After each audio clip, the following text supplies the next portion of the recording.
I believe that most human beings are only living at about 40% of their capability. The mind has a governor, like a car.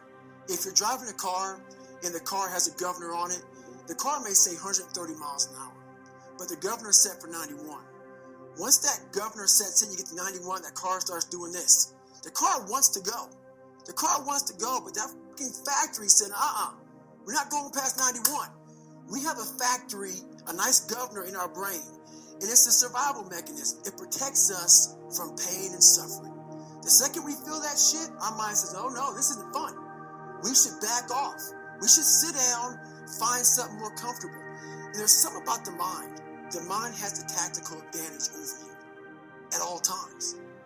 At all times of your life, the mind has a tactical advantage over you. Why is that? It knows what you're afraid of. It knows your insecurities. It knows your deep, dark lies. And it starts to push you away from that shit. It pushes you in a direction that is comfortable. The mind controls everything. So what I realized was that when I was growing up and I was 300 pounds and I got all fat and I got all insecure, I realized that my mind kept taking me in this direction. When things got uncomfortable for me, when I was facing my insecurities, when I was facing my fears, my mind said, oh no, we have a tactical advantage. We need to get you, separate you from this feeling. This feeling over your life is all about feelings. We want the happy feeling. We don't want that feeling of this sucks. Why am I here? And you don't have any, so you can't answer those questions, so you leave.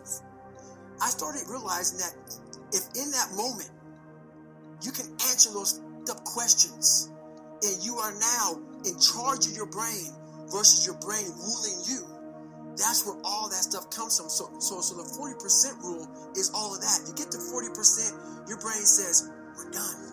Let's roll, man. This is starting to get painful. This is uncomfortable. So you sit down.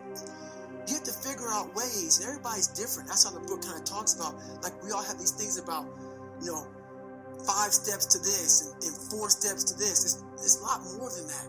That's all bullshit. It's a practice that you have to, it's a habit. So if you know that at 40%, I'm feeling pain.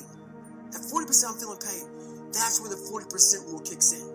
Now it starts. Okay, I'm feeling pain.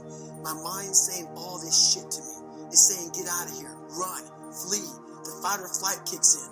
Okay, we're done. We're not good enough. It starts telling you all these things. You start to believe it because the mind controls all. This is the time when you have to gain control back of your mind. You say, okay, let me see if I can go 45%. And once you start giving yourself more and more hope and start realizing, okay, the mind starts to be, okay, what are you doing? We're supposed to be going right and you're going left. You start then controlling your mind. Start finding more in yourself. And then it goes from 40% to a lot further than that. But that's the start of it though. Get to the spot where your mind is saying stop.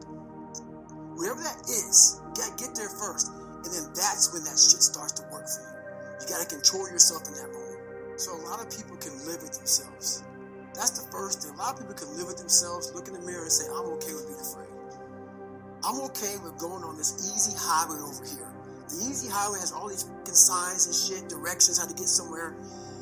And you have to first be uncomfortable with how you feel about yourself. With that voice that a lot of us like to run away from, we all have it. We all have that voice that say, hey man, you're kind of wimping out right now. You're kind of being a little punk right now. But a lot of us say, okay, that's okay. It's okay to tell these little white lies to ourselves. So we first have to face the real you. The real me is David Goggins. The real me is a guy looking at you right now saying, I don't want to be on this show right now because I used to stutter as a kid. And I'm afraid of that.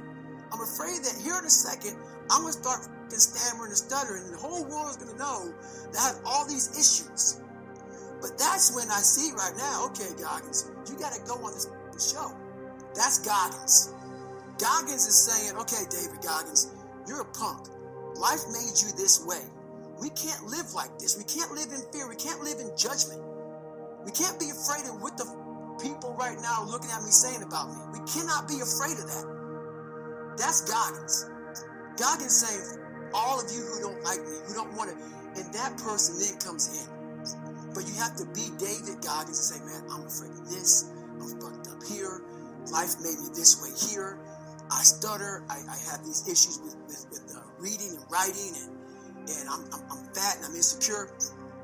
You have to face that in that dark room. In that dark room is who you are. But in that dark room is where you have to create another human being that walks out of that dark room to face who you are. That's the only way you're going to get over all those things. And people don't want to do that. They want to say, oh, don't call yourself fat. Don't call yourself dumb. If you're not real and raw with who the you are, nothing's going to change. And in this nice new world that we live in, we want to hear, you're just a little big. No, man, you might be fat. And it's okay to hear that from yourself and from everybody else. So that's where it started at. And it's raw. And it gets ugly sometimes with me in that mirror. But I'm also proud of myself to be able to tell myself that and then fix what's in that mirror. So the first thing about it is, once you realize it, and you have to realize it, you got to call yourself out.